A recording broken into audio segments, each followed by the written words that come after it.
नमस्ते सबको। जैसे कि कल मैंने अपनी फर्स्ट वीडियो अपलोड की थी, उसमें हमने बात की थी हिंदी विषय के बारे में। तो आज का जो हमारा टॉपिक रहेगा, विषय रहेगा, वो है भाषा।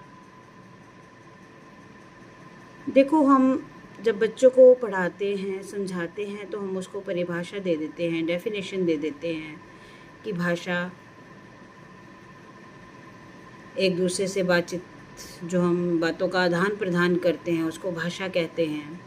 तो हम अगर थोड़ा सा प्रैक्टिकली बच्चों को समझाएं कि भाषा होती क्या है, कि जैसे मैं अपनी बात को रख रही हूँ, बोल रही हूँ, आप सुन रहे हैं, आप बोलेंगे, हम सुनेंगे।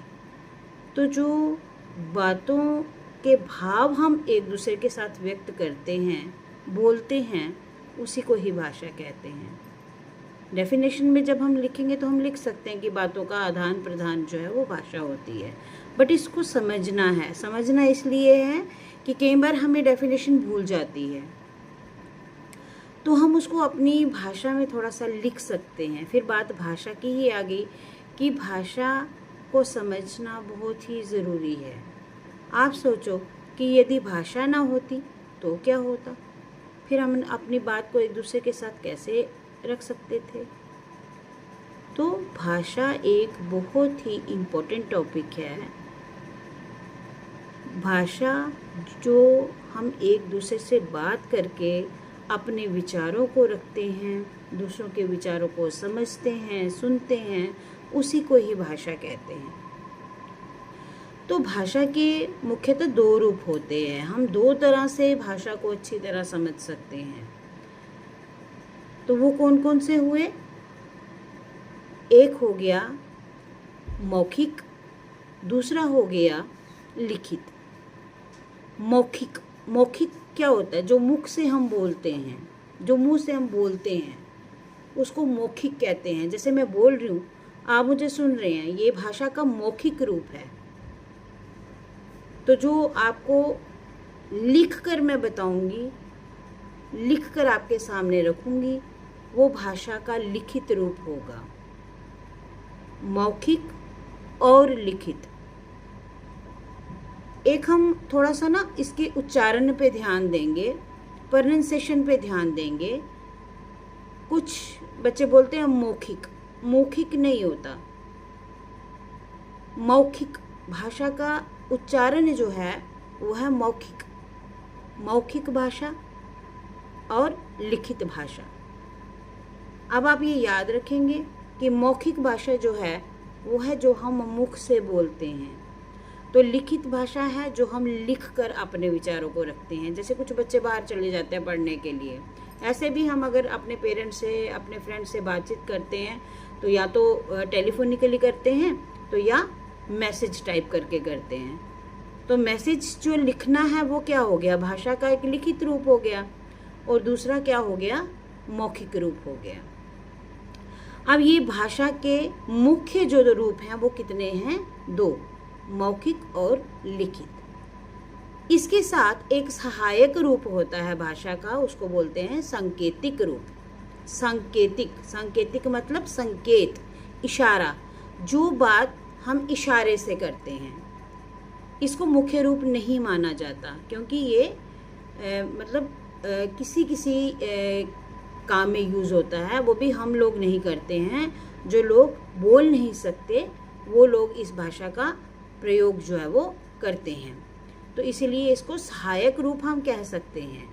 जो सांकेतिक है वो भाषा का सहायक रूप होगा, विशेष रूप होगा, लेकिन मुख्य जो रूप हैं ये इसके दो हैं। ये आपने हमेशा याद रखना है कि भाषा के दो ही रूप मुख्य हैं, मौखिक और लिखित। अगर आपसे कोई क्वेश्चन करता है कि सांकेतिक रूप भी तो है, इसको मुख्य रूप हम क्यों नहीं कहते? क्यों?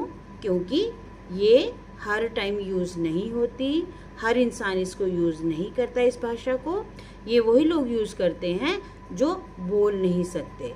तो इसको हम सहायता देने वाले, विशेष, सहायक और विशेष रूप कह सकते हैं। तो आई होप कि आपको भाषा का टॉपिक समझ आया होगा। मैं बिल्कुल सिंपल वीडियोस बनाऊंगी, मैं कोई एडिटिंग नहीं करूंगी। अगर आपका कोई क्वेश्चन होगा तो आप मुझे कमेंट बॉक्स में लिख के पूछ सकते हैं, तो नेक्स्ट डे हम उसका आंसर जो है वो आपको दे देंगे। इसके बाद बात आती है हमारी मातृभाषा की। आपको पता है मातृभाषा क्या होती है? मातृभाषा वो होती है जो बच्चा अपने परिवार से, अपनी माँ से सीखता है, उसको हम मातृभाषा बोलेंगे। यदि कोई केरल में रहता होगा तो वो कौन सी भाषा बोलेगा? मलयालम बोलेगा, तो उसकी मातृभाषा मलयालम होगी। कहने का मतलब ये है कि जो बच्चा वो भाषा जो अपने परिवार से सीखता है वो उसकी मातृभाषा होती है। उसके बाद बात आती है राष्ट्रभाषा की। उसके बाद बात आती है राष्ट्रभाषा की। भाषा क्या होती है? जो अपने राष्ट्र में बोली जाती है, जो जिस राष्ट्र में इंसान रहता है, जो जनता द्वारा जो भाषा बोली जाती है वो उसकी राष्ट्रभाषा कहलाती है। इसके बाद बात आती है राजभाषा की। जैसे भारत की राजभाषा जो है वो हिंदी है, तो आपको पता है कि हिंदी दिवस जो है वो मनाया जाता है। राजभाषा कब हमारी भारत की जो राजभाषा जो है हिंदी जो है वो उसको घोषित किया गया? 14 सितंबर 1949 को। तो आजकल स्कूलों में हिंदी दिवस जो है वो हर साल 14 सितंबर को मनाया जाता है। ये थी भाषा पूरे विस्तार से। मैं छोटी सी शायरी के साथ अपनी भाषा को विराम दूंगी। मीठे शब्दों से ही होती है बड़ी पहचान, भाषा से मिलता सबको सम्मान। सीखो हिंदी, सीखो प्यार से बोलना, यही है जीवन का सबसे सुंदर ज्ञान। धन्यवाद।